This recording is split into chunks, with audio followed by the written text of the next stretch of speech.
Hello, my friends. Hello, my life warriors, wherever you are in the world. Welcome to the Day In, Day Out podcast. Woo! Today on episode 131. Yes, I was very happy and privileged to have Sam Knowles on the podcast today. He is a keynote speaker, author, trainer, and podcaster.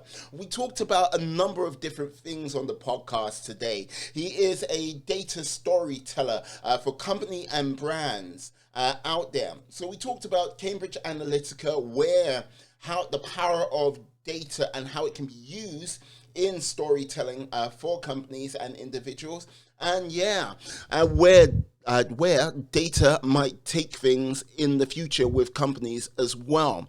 I've got to say, this man is a very knowledgeable fella. I've got to learn to speak these days. A very knowledgeable fella. It was a very good conversation, and I'd love to have him back on the show again in the near future. So please sit back, enjoy the show, and don't forget to subscribe. Have a good one, my friends, my life warriors. Peace. Hello, my friends. Hello, my life warriors, wherever you are in the world. Welcome to the Day In, Day Out podcast. Woo! Today, on episode 131, I am very privileged to have Sam Knowles on. He is a keynote speaker, author, trainer, podcast host. And yes, he is here today. How are you today, sir? I'm absolutely fine. I'm slightly sad that it's clouded over where I am down in Sussex by the sea, but we can't have everything. No, I'm absolutely fine. Thank you very much. Yes, I'm glad to hear it. I'm sorry that the sun is going down slowly but surely on you. But yes, that should be no problem for a Buccaneer like yourself. Yes, I am a Buccaneer. That is not a pirate, but a Buccaneer. That's quite right. Right. What is the difference between a pirate and a Buccaneer? Well, the difference between a pirate and a Buccaneer is that a pirate and a Buccaneer do the same things. Yes. But historically, a Buccaneer was paid by the king. Yeah, I don't think Victoria had any official pirates. They're paid by the king to do piratical things on his behalf. So there's really no difference at all. I guess it's like one man's terrorist and is another man's freedom fighter, right? Right. Yes. Didn't Elizabeth have Elizabeth I? Oh, you're right. No, she did have Buccaneers. Yeah. So king or queen, and maybe even Elizabeth II has a few Buccaneers lurking around here and there. We can't go into too much detail about that. Who knows where that can lead us? Who knows where that can lead us? One of the things what I find interesting about yourself is you did classics at Cambridge University. I have lived in Cambridge for about 18 months. Which college were you in? A long time ago, back end of the 80s, I was at the big and brassy Trinity College. Trinity. And you did a Master's of Arts and Classics? I did do that. I'm afraid to say that some people in the public eye these days have given the classics a bad name, most notably he who shall not be named, our Prime Minister. But some of them have given it a bit of a bad name. But you see, I studied Latin and Greek because when I was at school in a little state grammar school in Buckinghamshire in the mid-80s, I was, as they say, badly taught mathematics. I couldn't do it. I couldn't do maths, couldn't do science. So I did the things that I could do, which was a bit of Latin, a bit of Greek, a bit of ancient history. And, although it's a slightly obscure subject, it does mean that you know the meanings and the origins and derivations of lots of words. But although it's an obscure subject, the thing it did give me was a real sense of how to structure a story.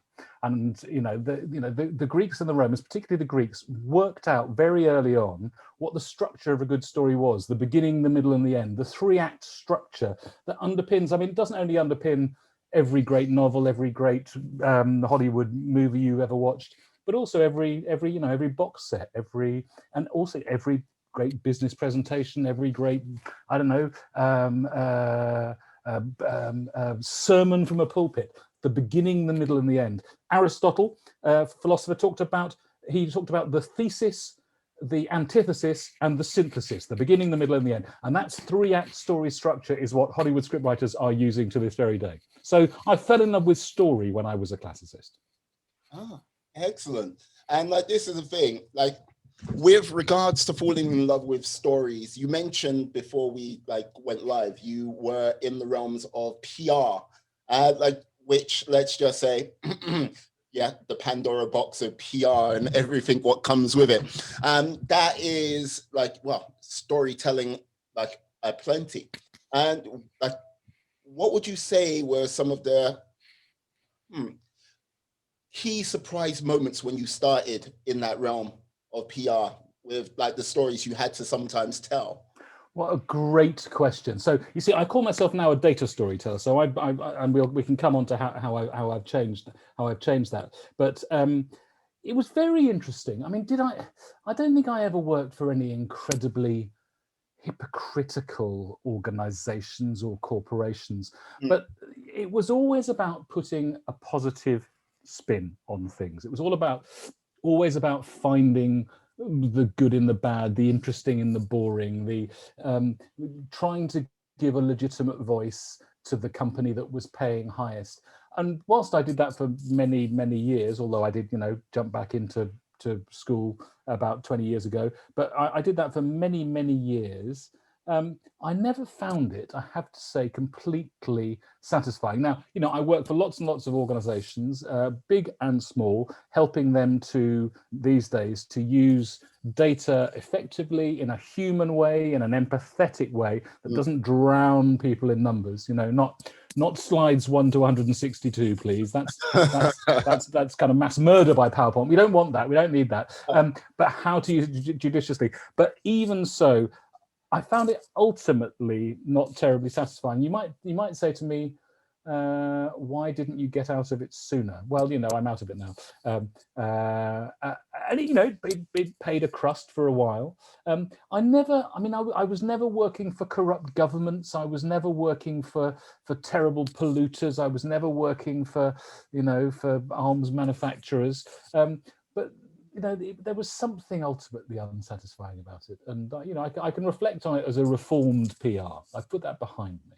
Ah, indeed. I can imagine PR in this day and age, because look, back in the day when you used to do it, like, things they could move at a pace, but it was a sort of different sort of cycle. Now things are like, okay, it's like the mainstream everything for 3 hours, then it's moved on, and trying to control a narrative where that might be the case, but then it comes back again and you've got to react, like jumping back and forwards. I think that's really. I think you've picked up on two of the really interesting shifts that there have been as a result of the digital transformation of the communications world. So, as you say, if there was a crisis, I used to quite enjoy doing the crisis stuff. Not because I wanted airline companies that I was working for to have a crisis, to have either a hijacking or a hostage taking, or more likely a plane crash. But the crisis stuff and the crisis simulation, getting companies prepared,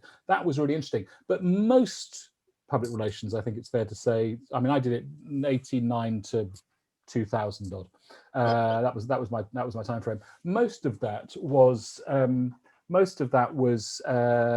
really relatively slow news cycles, as you say. A story would be made on you could either create or respond to a story that would be made on a day, and what that would lead to would be news tomorrow, and then that would slowly fade away. Stories would not necessarily last. Whereas now, the news cycles are very, very, very much quicker, as you say, quite clearly, because they become a Twitter storm. Yes.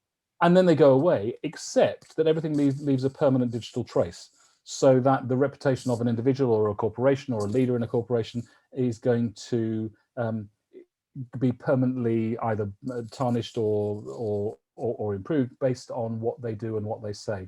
And it doesn't take, you don't need really smart tools to be able to find what the chief exec of this company said or whatever. I was talking to a journalist friend yesterday, and we were talking about how things have changed for her in the 25 years she's been a journalist. Yeah.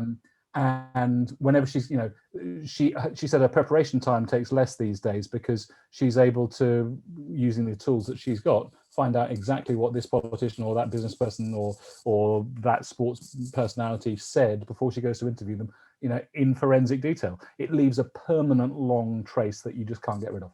Yeah, wow. Like, this is the thing. When you say it could be done quicker, I was like, in my head, it was like, does that mean the quality's gone down? But like from what you've just said, it's like, well, for her, it's been much more of a positive sort of like, yes. Yeah, has the quality gone down? I mean, the other thing that digital technology gives everybody, clearly, everyone with a smart device and a Wi-Fi connection, it means that everyone can be citizen journalists. It means that anyone can create a following. It means that anyone maybe has at least the potential to access and to tell stories in the way that before it was just held in the hands of a kind of privileged elite. And that just isn't the case anymore. That and you see some of the stories and where some of them come from. It can be pure chance. It can also be because you've got. Did you see that story the other day about the shooting stars that were all recorded on those on the cameras that people have on their doorbells? So 300 films were captured of these shooting stars that weren't captured on camera, but they were captured on the cameras that people have on doorbells because they're motion sensitive. So and the BBC had a montage of, I don't know, 150 people's supplied citizenship. So I don't know. I mean, maybe the quality has come down if many more people have the ability to make news. But the big stories, we only have so much attention. We only have so much ability to be able to capture attention. We only have so much media that we can consume. I reckon the quality's probably gone up, but the quality on average has gone down because many more people are reporting it. Yeah. But I don't lament the passing of the days. I'm not like that. Lament the passing that I remember. It's like glory be. No, but like, yeah, with regards to sort of how things are now, and like use it like you mentioned the shooting stars and on doorbell cameras and stuff like that.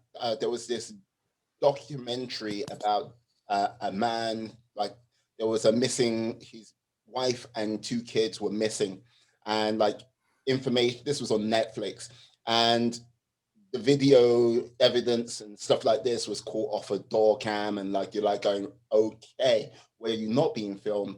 Recently, with the poor tragedy of that young lady who was murdered at Clapham Common, it was the guy whose face was caught off a bus camera, and you're like going, wow, it's amazing on that side of things, and you kind of like go, where will it end? Like, what is the limitations? That's a really good question. Now, do you know the documentary filmmaker Adam Curtis made a really long program called broadcast called Hypernormalization, still on iPlayer, BBC iPlayer. He's just had a six-part series called Can't Get You Out of My Head. It went live February of this year, and it's basically telling the story. He's telling lots and lots of stories about how the world got out of control. But one of the things I thought was really interesting there, when you say where does it end, he shows a lot of documentary evidence of what some states, I mean, he singles out China because he's telling a lot of stories about the Cultural Revolution and then how that's morphed into modern times. But the state surveillance of what people are doing, and there's this thing in China, the citizen score. If you don't speed, if you don't jaywalk, if you eat your greens. So I guess that's not maybe where it ends.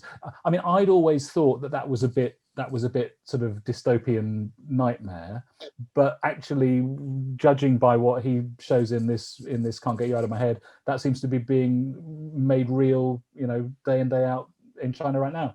And it's designed to, by the party, it's designed to get people to live good lives that don't interfere with other people, but that's good lives as defined by a largely unelected government, rather than good lives as people would want to define themselves. Yeah, no, because that social score, like here's the thing, like you you are aware of Black Mirror. Oh yeah, yeah, yeah. Yeah.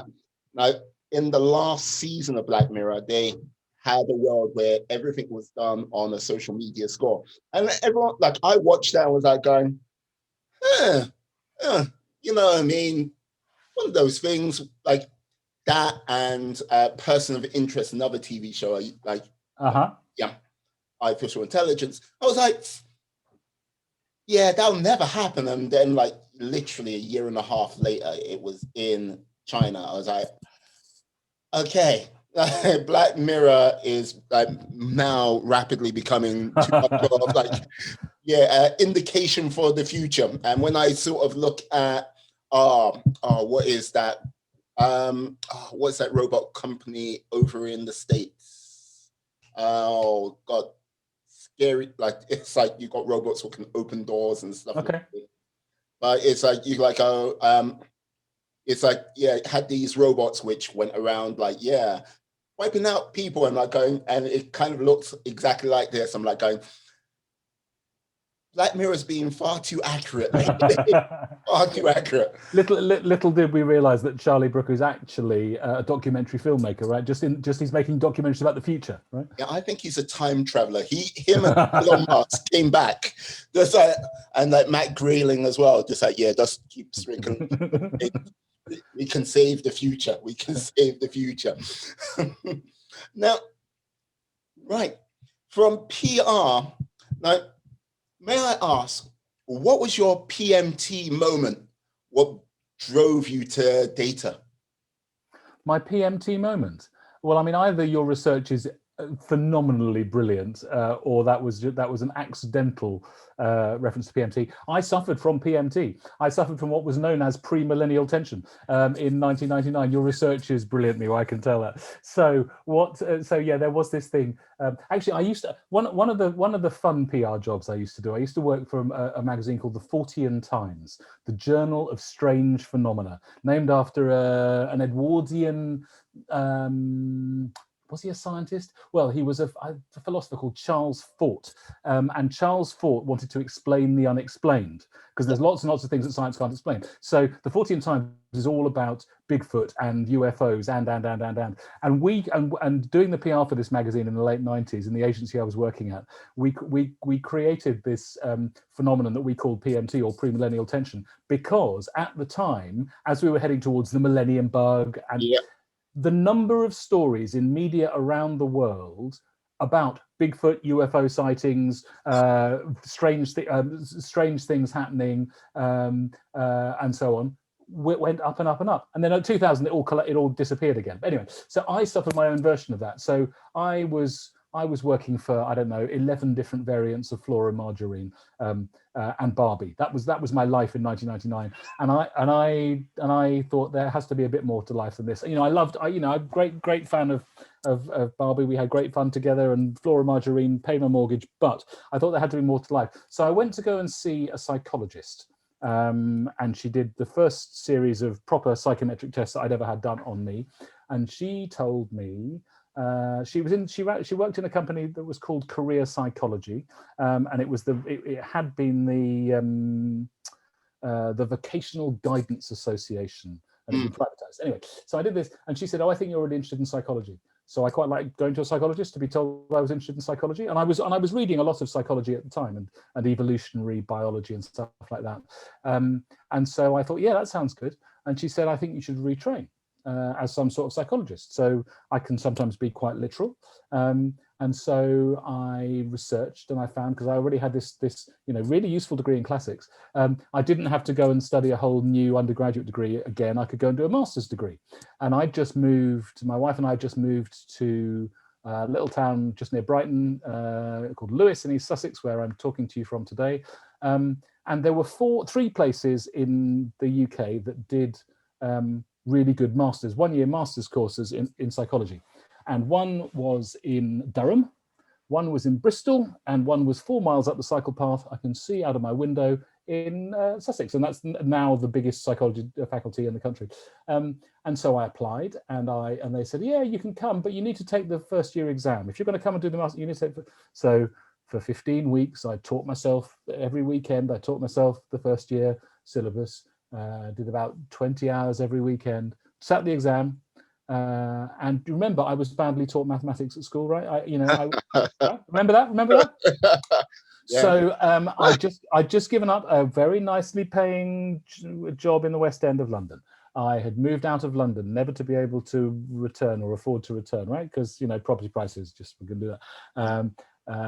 And then I went in, I cycled in a biblical rainstorm to my first lecture, and it was a 2-hour statistics lecture. And I thought, what have I done? But actually, my psychology statistics teachers were brilliant.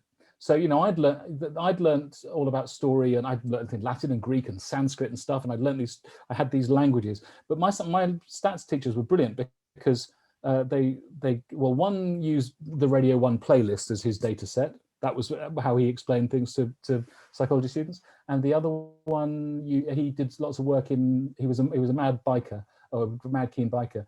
And he did lots of stuff about road traffic accidents. So they were using real examples that you could understand. And I suddenly realized, very quickly that this was just a new language, just another way of looking at the world. Data was another, and data, you know, Google was only 2 when I started doing this. So there wasn't a lot of data and communication, but I carried on, and after 10 weeks I'd applied to do a PhD, and then I started that PhD later the next year and did that in 3 years, and really, you know, learned this new language of statistics. Now, there are members of my family who are proper mathematicians who say that statistics, and my sister in particular, statistics isn't proper maths. It's just, you know, it's just correlation. Just correlation in different complex. It's not proper maths. But I found it was really, really useful. And in PR, where I went back after 4 years in slightly different form, but where I went back, there was a real fear of numbers and a real fear of data. And this was just the time that you know, Facebook was coming online, Twitter was coming online. There was lots of data to analyze, and I could do that. You know, they could give me a spreadsheet and I could make sense of it, or I could do, and that turned me into what is known as in marketing agencies as a planner. You know, one of the people who looks at the data to see what the audience is interested in. And so that was, you know, I didn't set out with that in mind, but I suddenly learned a whole new language in statistics and data analytics that suddenly became quite useful. Complete chance. Oh, well, you know what? It was a chance. What? How can I say? Very serendipitous, as they Quite say. right. For moving where you moved, 4 miles away. Yeah. Turning out to be one of the best, like, psychological, like, places you could go in the country. I was lucky. Yeah. Well, but like, this is the thing. One of the things I'm curious about, like, when the sort of big change happened. Yep. For PR companies, was it a case all of this sort of because I sort of look at PR and advertising from the sort of realm of you've got a number, like, say if you've got a magazine circulation of 10,000, and then it gets passed on 3 times before it gets thrown away, and like that means you're getting a reach of 30,000. But it's kind of like there is a number, but it's kind of airy-fairy, if you get what I mean. Were they sort of like fearful of, like, okay, there is a little bit of smoke and mirrors in PR, but now it can be sort of kind of quantified? So I think that I can be rude about it because I worked in it for so long. I think that most, or many, until quite recently, many people that work in PR, many PR agencies haven't applied the rigor necessary to understand what impact that their work actually has. So PR budgets are usually very much smaller than advertising budgets. Advertising budgets, particularly those that buy TV historically, although that's getting harder and harder to make work, have been easier to demonstrate the impact of. But I think that you know, the PR's great concern has been that actually, if you really put it under the microscope, if you subject it to really rigorous analytics of, you know, what happened before we ran this campaign, what happened as a result, you couldn't attach sales to it. You could very rarely attach sales to it. I think advertising is, is more, it has more history of more rigor, but that's because the spend has been bigger.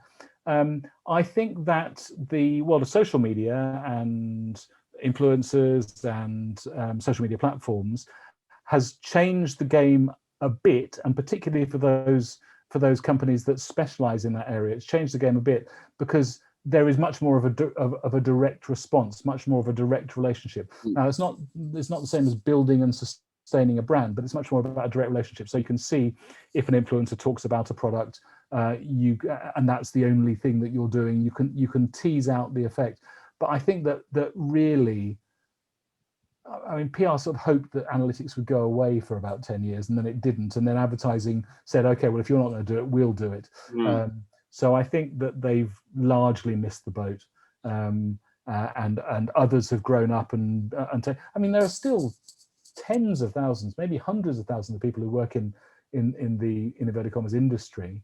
I don't think many of them have got much of a rigorous or analytical bone in their body. And that's I'm generalizing. I'm being very rude about my former employers and colleagues, but that's what I experienced. Right, because like this is the thing. I think like the sort of power of data. I don't think it was I think general members of the public don't realize how powerful the data we gave up quite freely and still are today. And it's genie's out of the bottle, tube is out of the toothpaste. We are now down the path. We're not going to be able to get it back, even though you may have heard that, yes, there's been beef between Apple and Facebook with regards to what sort of data you can get from on the Apple side, but it doesn't really sort of affect Apple. Well, it doesn't really affect Facebook as much as Facebook might be protesting, if you get what I mean. Yeah. I mean, I think, what we didn't naively, what lots of people didn't realize is that if these services are free, then you have to pay somehow, and the way that you pay is by giving up your personal data voluntarily, such that you can then be served and reserved ads that are supposed to be targeted to you based on your demographic status. Although I was on a conference the other day that said that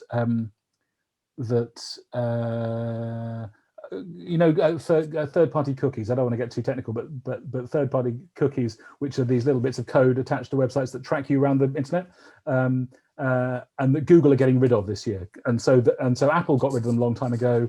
Firefox, you haven't been there for a long time.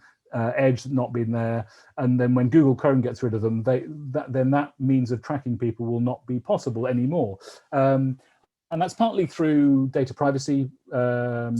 Data privacy concerns, things like GDPR, and there's a similar law in California. But anyway, while they're still around, I heard a piece of data that said that these third-party cookies, based on your behavior and what you look at, are able to get your gender right 46% of the time. That's less than tossing a coin, right? If you tossed a coin, it would be 50%. So actually, these, the cookies, these little bits of code that are attached, that say, oh, look, Mima went there, and Sam went there, and they must be, they're both interested in this, but he's interested in that, and he's interested in that. Actually, they probably said she about me, and they probably said that, you were in your late 60s. Actually, it was an incredibly blunt tool that wasn't designed for the way that media agencies and advertising agencies have used it. But to go back to your more serious point, and there have been some good documentaries about this. The Social Dilemma on Netflix, all the stuff that there was around Cambridge Analytica, and the campaign that particularly Carol Cadwallader on the Observer ran on Facebook, but lots of others as well. If it's free, you are the product. We've learned that the hard way, and it's interesting to see. Apple wants. I'm a big Apple fanboy, right? Don't get me wrong. I'm a really big Apple fanboy, but Apple wants you to live in its ecosystem. It wants you to live within its walled garden. Absolutely. So does Facebook, so does Google, so does Amazon. In getting you to live inside its ecosystem, it will then protect you from all the nasty outside ads and all the nasty outside brands wanting to track you, so long as you are, an Apple loyal. So I get that. I get that. But it's very interesting. So I mean, I've used Macs. I've run my own business for 7.5 years, and I've used Macs. I was forced to use PCs all my life at work. Yeah. And I always wanted to be I was always an Apple fan, but I always wanted to. So I've had Macs ever since. And because of the pop-up blockers and so on that are built into Safari, the Apple browser, because of the, I borrowed a friend's PC when I was staying with him a couple of years ago, and it was just pop, pop, pop, pop, pop, pop, pop. I said, "How do you live with all of these ads?" He said, "Oh, you just kind of filter them out." I haven't experienced that for years. And that bombardment of both the platforms and then the advertisers on the platforms, I just find exhausting. So I live quietly in my little Apple world, and don't tend to see that. But no, if it was free, if Facebook is free, if Instagram is free, if all of these services are free, then we are the product, because our data is then sold. I'm not sure. I'm not. I still. I do this. I'm really interested in the way that data is used and misused by businesses and politics and so on. I'm not certain that it was down to Cambridge Analytica that the Brexit referendum. I don't believe that, really. I don't think they're sophisticated enough. There may well have been ads that were served to people. It may well have changed some minds. But I do think it's true that we have given up our data very quickly and easily without realizing what we were doing. I don't think we were conned. I just don't think we knew. And I would, there's a really good book. There's a really good book by an American kind of digital guru called Gerald Lanier, called 10 Reasons Why you should. It's called something like 10 Reasons Why You Should Close All Your Social Media Accounts Today, or it's something like that. But anyway, he's on this social dilemma documentary on Netflix, and I'm increasingly of the mind that I mean, you look at the next generation, right? Next generation coming out. I've got a 17-year-old son. Wouldn't be seen dead on Facebook. They've got. I think they've possibly got the tobacco industry's problem, right? It's like, yeah, they're moving on, and they're moving on quickly. It's TikTok or Twitch, or basically, if they're not on either of those, they're on a sort of dedicated Discord server, and they're like going along that type of line of things. With regards to the sort of Cambridge Analytica and stuff like this, I think they were kind of scapegoated. If you get what I mean, that yes, they were one of the big players in that side of things, but I don't think they were the only player. It's like it was like a magic was done, and they were the patsy. Everyone went for them, and the other people sort of disappeared into the shadows. Yeah, I mean, the Channel 4, I think it was Channel 4 Dispatches did a sting operation on Alexander Nix, the chief exec, hidden camera in the bag and so on, and he was boasting about all sorts of things he would be able to do. So I don't think they were. I think it's quite clear that they weren't necessarily the most ethical of businesses, but I also think I do genuinely think it's still overstated what they could actually achieve. I don't think they get anywhere near, for example, the Chinese government citizen score type so kind of not surveillance, but I think that tech can do that, and I just think whenever we sign up for anything, we're giving another little bit of ourselves away. Oh yeah, that'll be nice. That'll be good. I'll be able to do that. Yeah, but you've given a bit of yourself away. I'm not anti. I don't think it's immoral. I actually think these organizations, there's almost morality doesn't really come into it. It's almost amoral rather than immoral. But I've definitely scaled back. I used to live my life completely in public, which is how you found out about PMT and the rest of it. No, but I do live my life quite in public. But I'm very much less. minded to share lots of stuff about where I am, what I'm doing. Partly because I think it's a bit desperate, and you know, I'm quite old, and who wants to know? And partly because I don't particularly want people to you know, why would they be interested? But also, why should I be sharing it? You're a private person. Ish. Like, Yeah. I'm an individual. Yeah, you're public. Like I would say you're most probably public in the realms of how it can help your business type side thing. But when it comes to like family, friends, and everything like that, it's like I don't need to tell you that. It's like have a nice time with this, but you don't need to know this about me. I think you're right. Yeah. Like one of the things, like, because you mentioned the social dilemma a couple of times, like it's one of those things when the internet first came around, and like I'm old enough to know a world without the internet. Thank the Lord for that. It's like my first encounter of the internet was in a Hartford regional college, and I heard there's like their mortal. I was like, what's that? And he went, it's the internet. Huh? No idea what it was. Was like, okay, fine, the internet. What's he talking about? But I think one of the things was like, yes, it's going to be down to advertising. And it was like, okay, that's how we're paying for everything. And everyone was like, advertising, because the way we understood advertising was pretty much like it'll be in a newspaper or broadcast on on your TV. And yeah, that was as far as it went. Someone down the line went, yeah, we're getting all of this data. We can do this with this data. And no one on the sort of customer side understood that. And when it did come out and they used it and everything like this, it was like, oh, how comes I'm getting all of this extra stuff? And how comes you kind of know me a little bit too well? The power of the profiles that can be built is terrifying at times, terrifying. But I think with a lot of the things with regards to how they sort of run things through algorithms and go, this is what you're after and this is what it is. I think we've got to also take a little bit of responsibility in ourselves with that, because an algorithm is an algorithm. And if you've looked at 5 pictures in a row of one thing, it's like, oh, you want more pictures of that. Like if you varied it, it will give you varied results.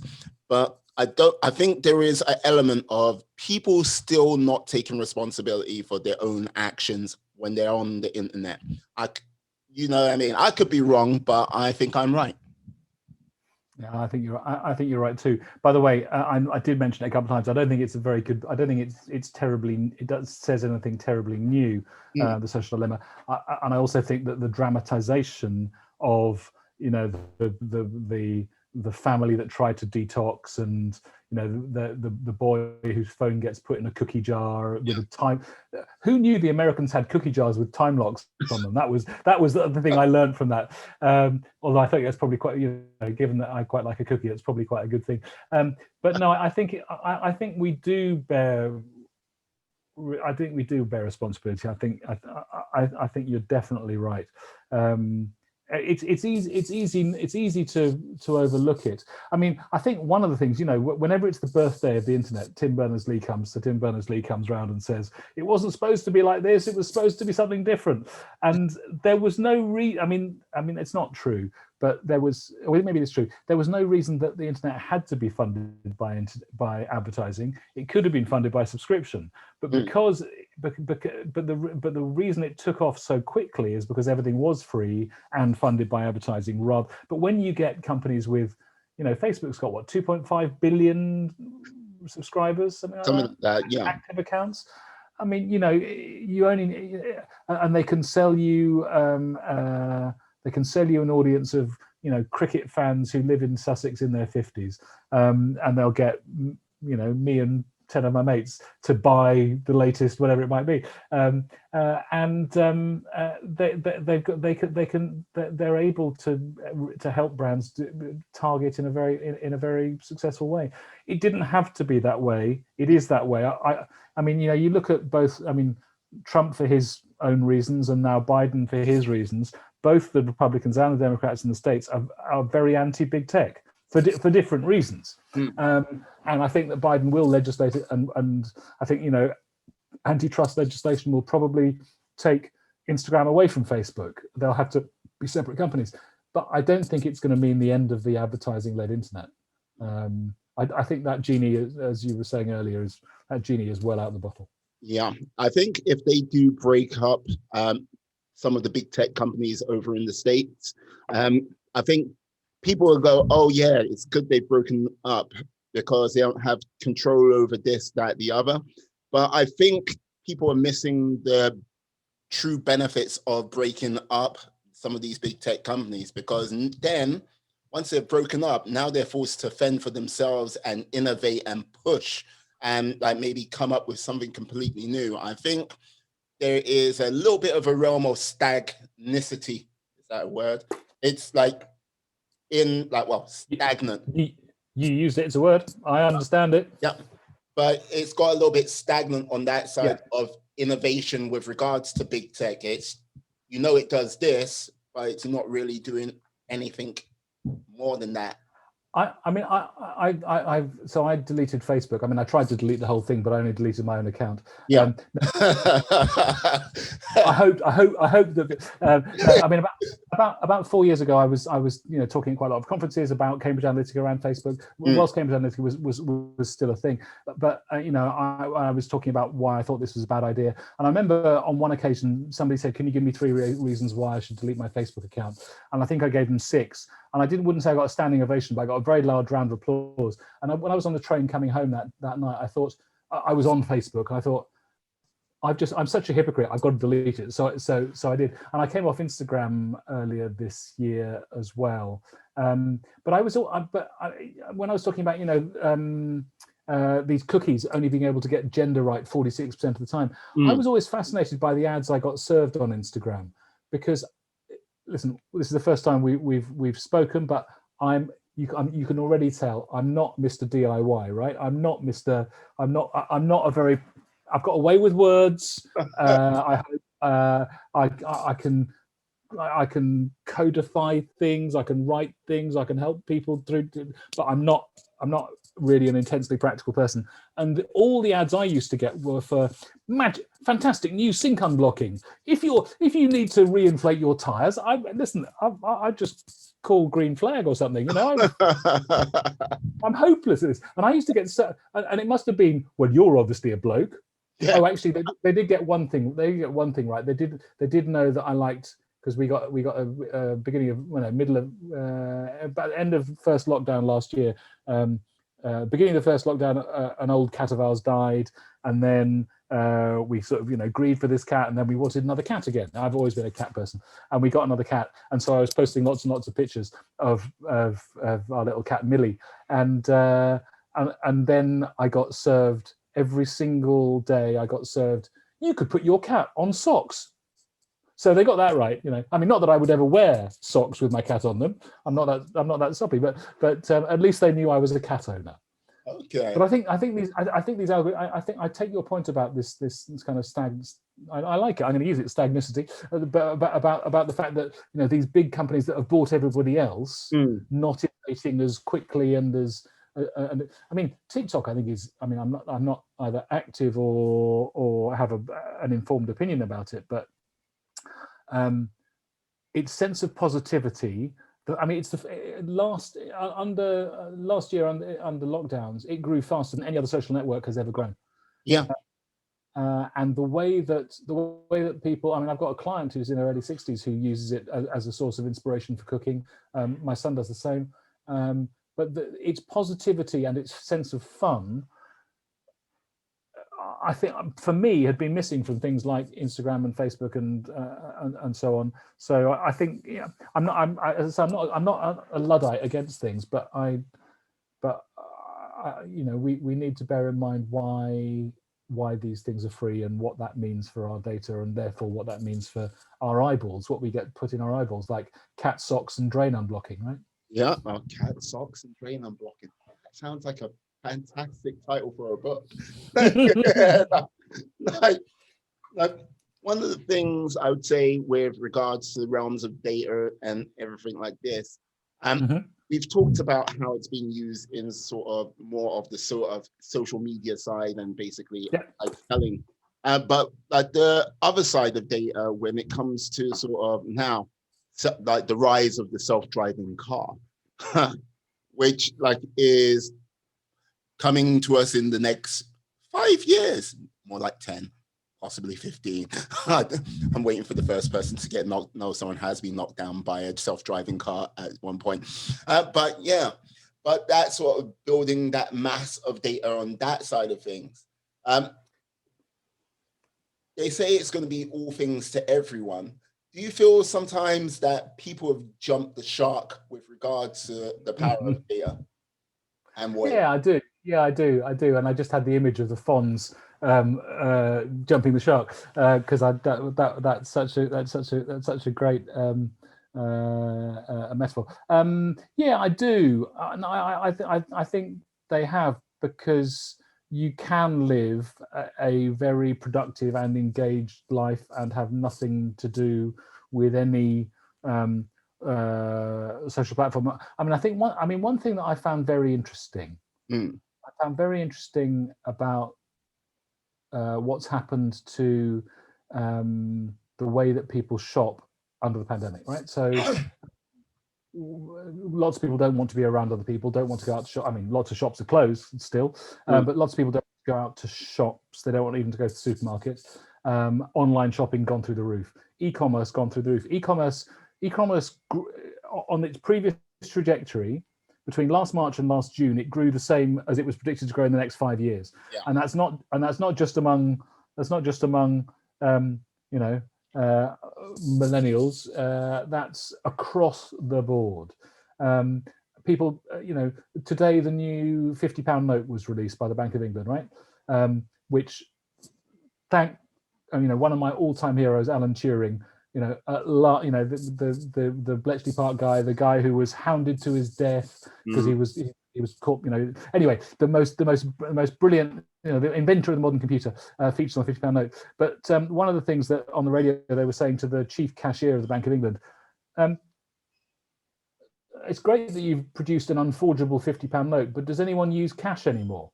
And she'd done her media training. She was very good. She people do, but I think it's interesting the way that when we literally all have been in this together, when we are forced to do things in different ways, then things can jump very, very quickly. I'm a massive movie fan, and I can't wait to go back to cinemas. But I'm going to be probably a bit guarded about it anyway. But look at Disney Plus launched in March 2020, right? Yep. And they got 90 million subscribers, which was a year 5 target before the end of the year. I signed up to that in April. I was like, thank you.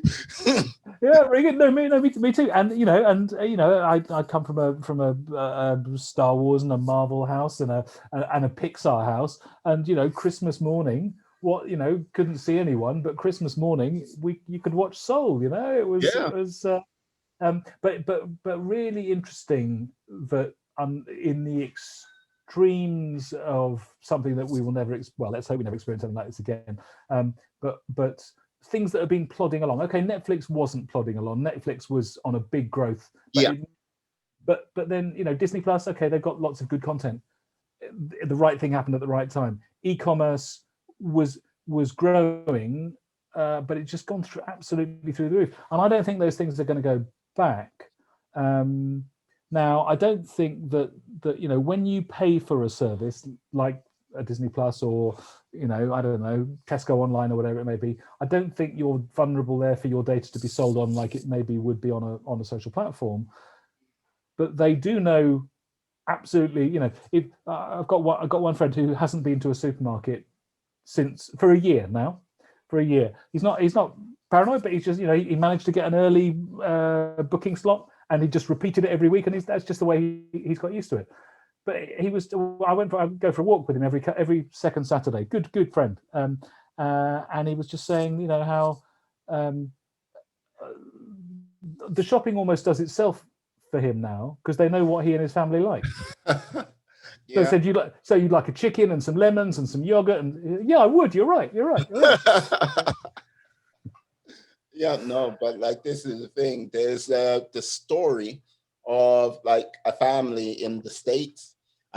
It like basically they shopped at Target, and like mother, father, and like, yeah, all of a sudden a letter came through from Target going, "Congratulations on your newborn child." And it was like, father's like goes to the mother like, what is this? Like, it's like going, yeah, oh no, it's nothing to do with me. And like, when it says you're pregnant, it's like, no. Went to the daughter, it's like, no, like, don't be ridiculous.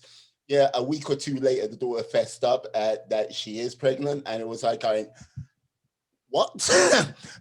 Target knew about your daughter being pregnant than you knew that she is pregnant. It was like, I think one version I've heard of that story is that he either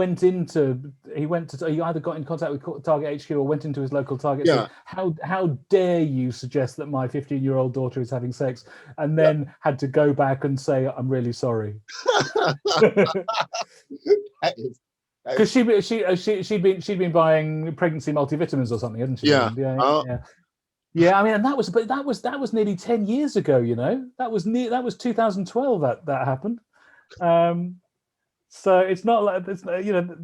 The power to predict. I guess you know, on one level, I mean, I'm not saying about that family, but on one level, we are remarkably predictable. It is possible to build algorithms that say, yeah, well, if you're doing this and doing that, then, you know, it's quite likely. You know, it's the old Amazon thing. You know, the old Amazon. Do they do it as much? I don't know now. The old Amazon thing. You know, people who bought this book also bought this book. You know, people who like this also like this. Yeah.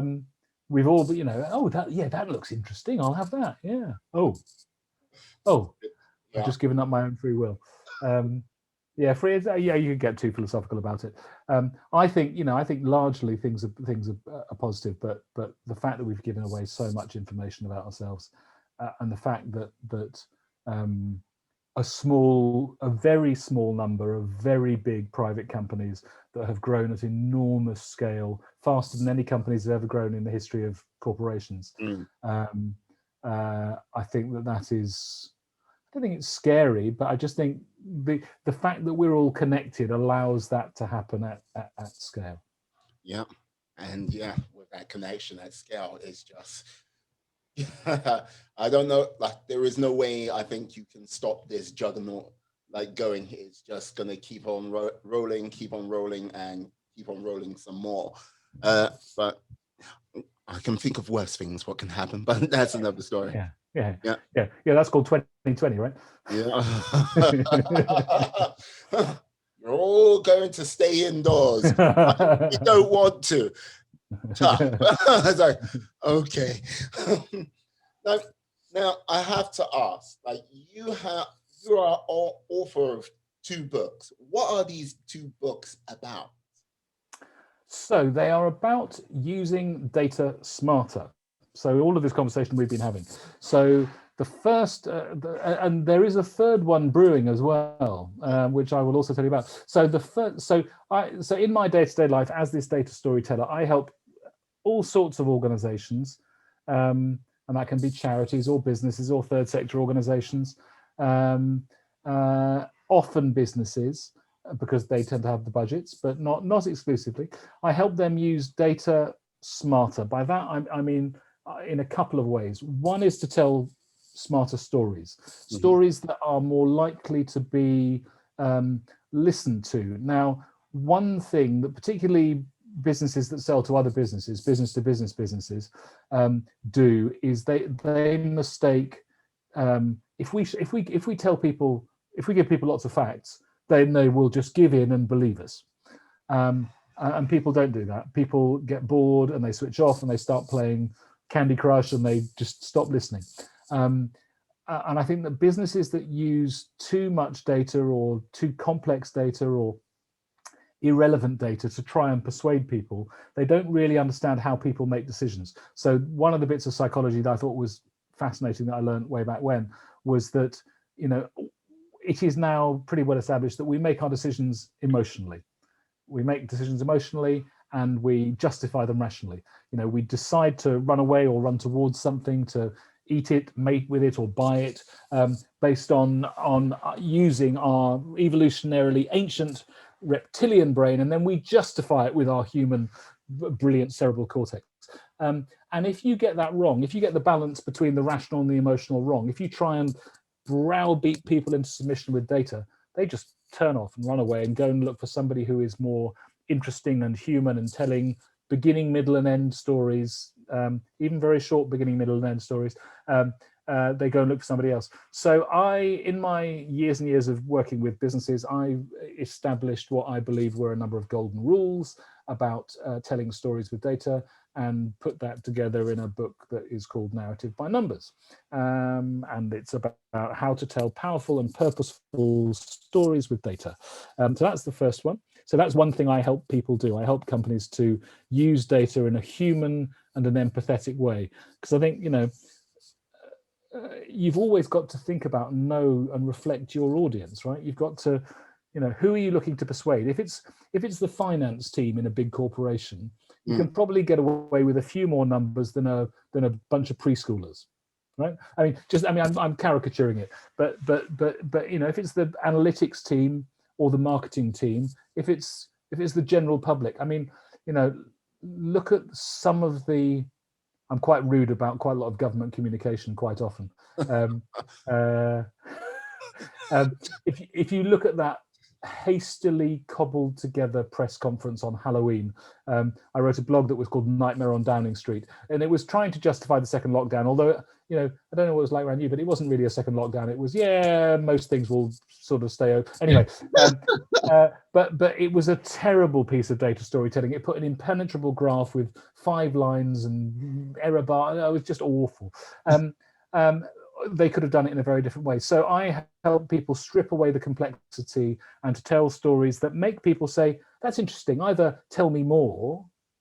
If you're in a cafe or a pub or on a walk, or you meet someone at a party and they bore you with, oh yes, I was born in 1967 in January. It was the 16th. It was a Monday, 2:00. You're already asleep.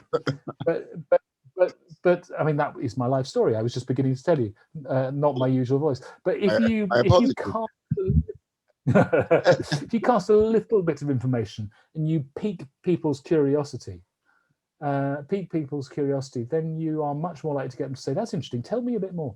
And so I help companies do that. The other way, so that was book 1. Then the sequel is the modestly titled. I can. We're on YouTube. I can wave them at you. There's the first one. They were held up again. The second one is all about insight. I'm never far from them. It's all about insightful thinking. So I think that insight is a really interesting thing. I think it was an underspecified thing. I don't think there have been. Listen, the world I've hung around in, marketing services, chucks the word insight around like it's confetti. And I think actually in this big data world, people have mistaken data and information and casual observations for insight. For me, insight is a profound and useful understanding. It's profound because it really gets to the heart of the matter, and it's useful because it allows you to do something interesting and different with it, right? Anyway, I train in both of these areas, and as I say, I'm a codifier. I like to give frameworks and structures and principles and golden rules, and just to give. When I train people, I like to give people hints and tips that they can use in their jobs tomorrow. I don't want to. I'm not interested in talking at people about the theory of this, that, and the other. I can maybe write about that, but I don't want to. If people give up 3.5 hours of their time to be in a room or in the last year on a Zoom call with me, I want them to have fun. I want them to feel that it's worth they've taken half a day out of their working day, or they've been sent to this by their boss. Oh, I've learned something useful. But then they can go back to their desk and they can immediately apply what they've learned. So I've got this framework for using data to get much more insightful understandings of the world that they're working in, how they're going to innovate, and that's proved to be, people have found both of those to be very interesting. Now, they both. So I've just got my end of year statement from my publisher. I won't tell you how many or few books I sold, but they're doing better than I thought they would. I've sold several thousand of each of them, which is great. But they're quite light. They talk about Hitchhiker's Guide to the Galaxy and Star Wars and Alan Turing, who's a big hero, but as I mentioned already. But anyway, they're quite light and they're written in a very friendly way, but they help to give some structure to how you might use data, 1, to tell stories, and 2, to innovate. The third book that I've just started the research and some writing on is going to be called at the moment it's going to be called Asking Smarter Questions. So if you're going to use data, so it's a George Lucas-like trilogy. Narrative by numbers, how to be insightful, asking smarter questions. I don't know which order they come. I know I do. But I'm really interested in, if you're going to find something out, and you ask questions I love the way you ask questions. It's very relaxed and laid back, and sometimes there's not even a question mark, but because we're humans and we like turn-taking conversations, I'll jump in, or your other guests will jump in, and we'll kind of take the thought on. But anyway, one of the things I'm doing is talking to people whose jobs depend on them asking smart questions. So I spoke to a former head of West Yorkshire Police, who created homicide and major incident team after the Yorkshire Ripper cases in the 70s, 80s, because West Yorkshire Police's reputation was in the gutter because Sutcliffe was interviewed 9 times and wasn't caught early enough. So he built this team. This guy built this team using a different way of working, and one of the key ways he did this was to get people to ask smarter questions, to ask questions in a different way. I've spoken to a Nobel Prize winning biochemist about how in science you ask the right type of questions. I've spoke to a Zen Buddhist sensei. I spoke to a journalist. I'm speaking to market researchers. I'm talking to lawyers. So I'm talking to 999 call center operative. So, people often say, you want to ask open questions, right? You don't want to ask closed questions with yes, no answers. Yeah.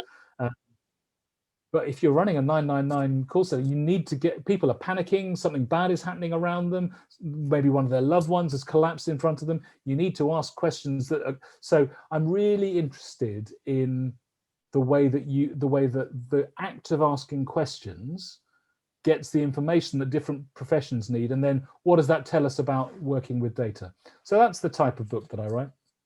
I hope that, people say they're quite fun. As I say, they're quite flippant, they're quite tongue-in-cheek. The footnotes have got lots of stories in them, and I hope they're useful.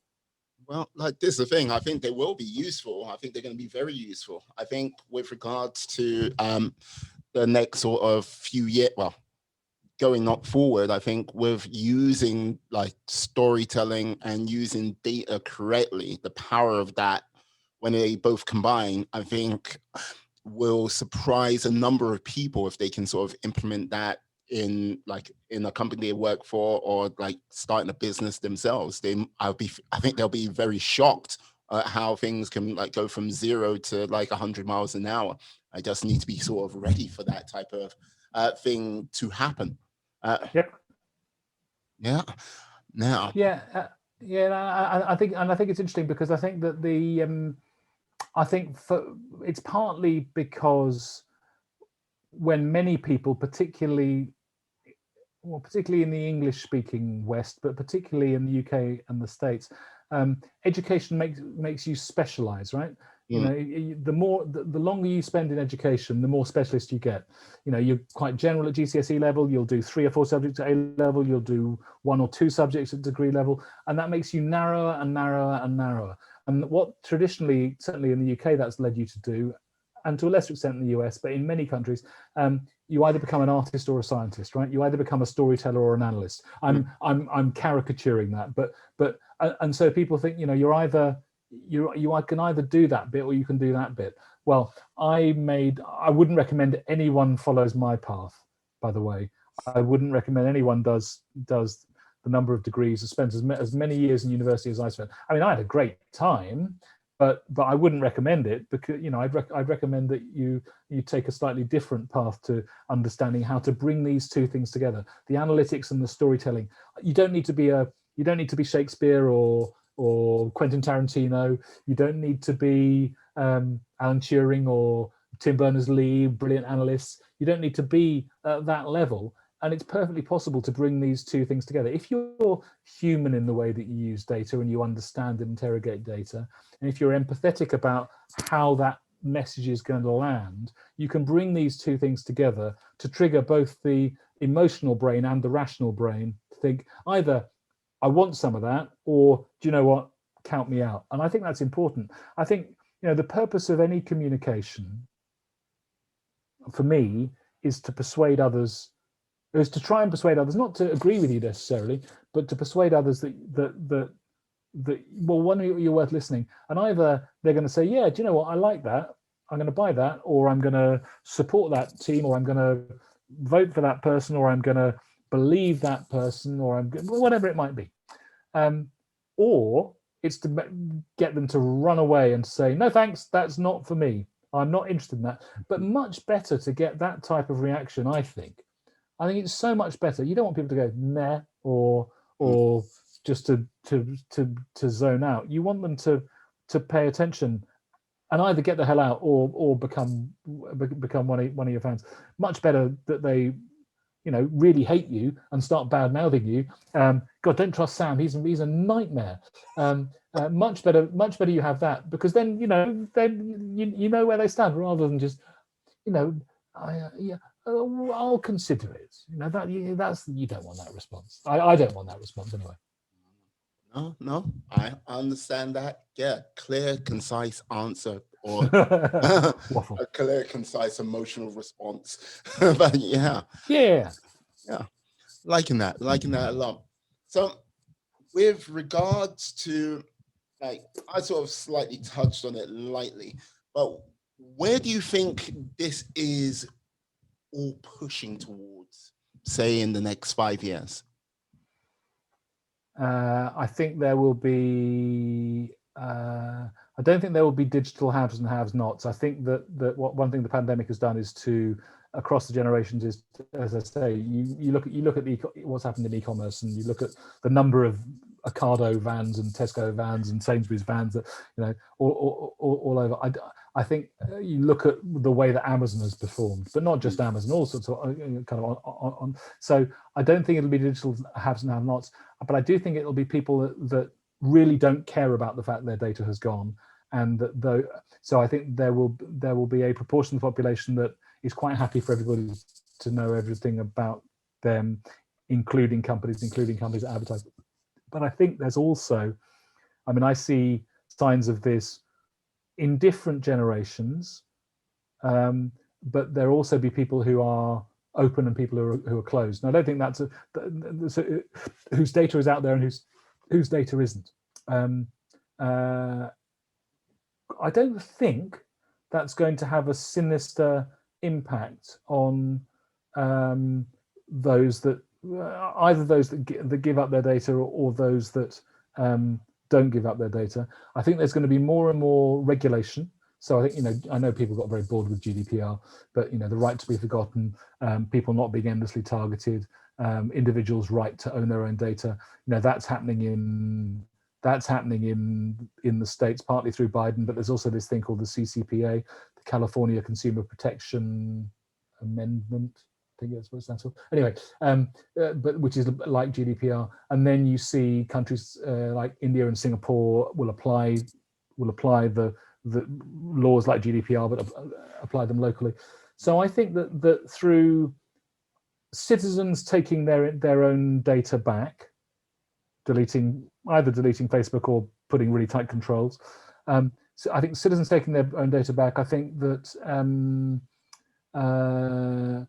legislation and the kind of spirit of the age, I'm optimistic that there'll become more of a balance. There'll be less power in the hands of very, very few. These things happen. Don't worry.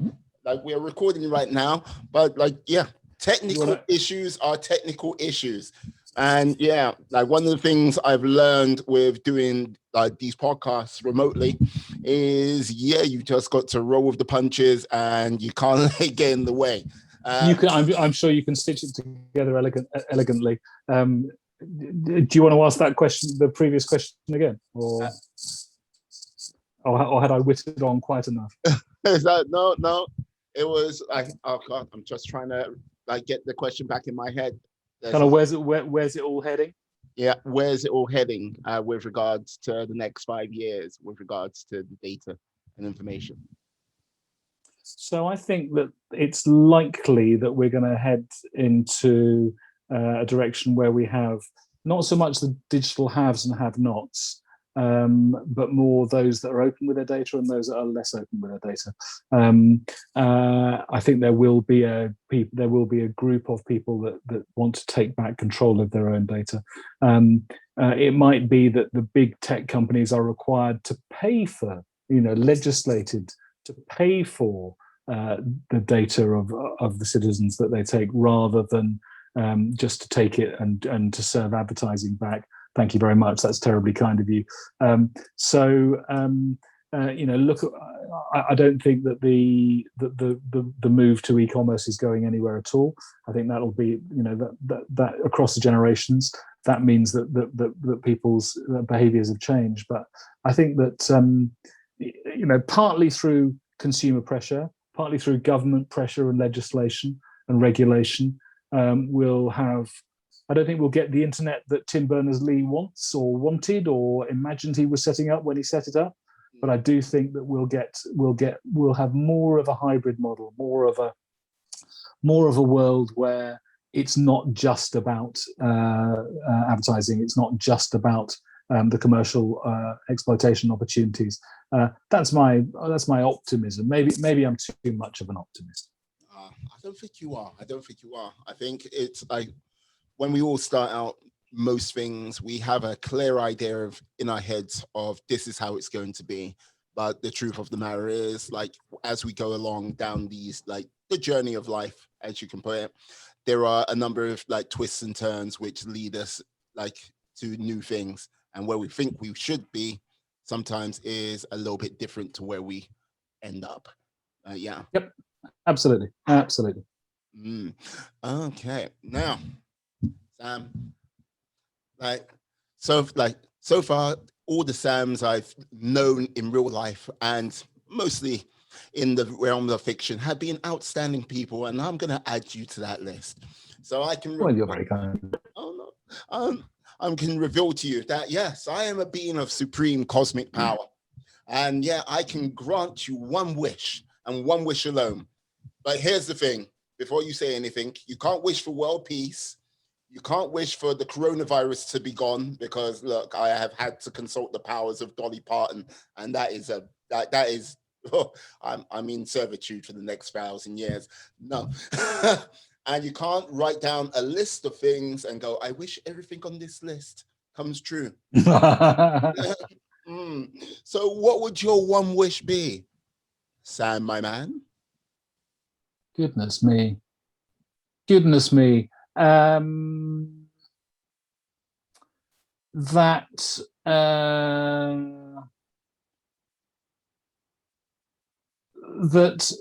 the fantastic diversity that in a very smart but slightly short-sighted species, the fantastic diversity that exists around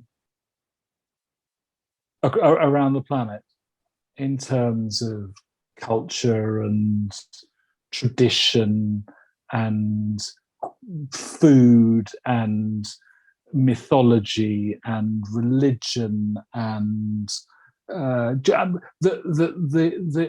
brilliant diversity did not lead to in-group, out-group behavior and people wanting to just be with a narrow in-group, but that actually we could, and this is not a plea for world peace. I promise it's not a plea for world peace. But that we could harness this brilliant diversity and celebrate difference rather than look to use difference as a wedge to be driven between us. And I'm not making any small or big P political points, but I have got, I think that innovation and progress comes from diversity, not from monoculture. And I would that's what I'd like more people. I'd like more people, ideally everybody, to celebrate the brilliant diversity of. As I say, we're a very narrow species. I mean, we're 99%. Or 98% banana and 97% fruit fly, right? I mean, we're not a terribly diverse species, but I think people make difference. People use difference. People have always historically used difference as a means of driving wedges between individuals and communities. And I think that the world is a much richer place when we celebrate that diversity. So that's what I wish for. Is that too airy-fairy? Well, no, you know what? I'll allow it on this occasion. It was close to world peace, but I'll allow it. But No. No, look, I'll allow it. Yes, but I think through the power of conversation, and I think if more people can have long form conversations. I know I'm saying this as a person who hosts a podcast, a person who started a podcast, and yeah, it might sound a little bit self-interest, but I think that's something which has been lost, I would say, over the last sort of 20 years or so, with the new millennium. Now it's just more yes, can I just slam on this person? Can I just get points rather than actually let's have the proper conversation? Let's see if which idea is right or wrong, or are we both wrong? But we have formulated something new, maybe something better than both our original arguments, and make that flourish and go forward. And yeah, more conversation needs to be done, because if it doesn't, it's going to lead to a dark place. Yeah, and when there's a TED talk called "When Ideas Have Sex," and it's about more than 10 years old, and it's quite interesting. I think when you put one of the examples in that TED talk is that nobody in the world knows how to make a computer mouse. And there was an essay in the 50s that nobody in the world knows how to make a pencil. And it's true that there's no one individual knows, Neolithic man, everyone knew how to make a hand axe, right? You got one flint and you beat it and you chopped it. And a hand axe is exactly the same size as a computer mouse. So it's quite a nice analogy. But, no one person in the world knows how to run the businesses that make wire and plastic and silicon chips and molds and injection molds and haptic sensors and all that, but yet thousands of companies make computer mice. No one person knows how to grow the trees, to make the wood that goes around the pencil, to mine the graphite that goes in the pencil, to make the rubber that goes in the end. But when we're really good at coming together, into groups of 100 to 150, but then we have subsets of 100 to 150. But when we work together, we are so much, when ideas are put together, when people take on stimulus and ideas from different worldviews, different ways of looking at the world, very much better things, also very much worse, but very much more elaborate and complicated things happen. Think of the progress in science. Because of everything that's happened before, an individual scientific researcher can stand on the shoulders of giants and create something amazing. The Oxford AstraZeneca vaccine that I've got pumping around my body, jab 1, 10 days old, that was developed in January of last year, over a weekend, by scientists who, and then they needed to synthesize it and create it and test it and all the rest of it. And I don't want to even get into what I would be feeling if I was a mainland European citizen. No, we won't get it. We won't go. But they are, but they're standing on the shoulders of giants on what is an immune system, on what type of virus is this, on how do we get the body to produce the antibodies that it needs without infecting them.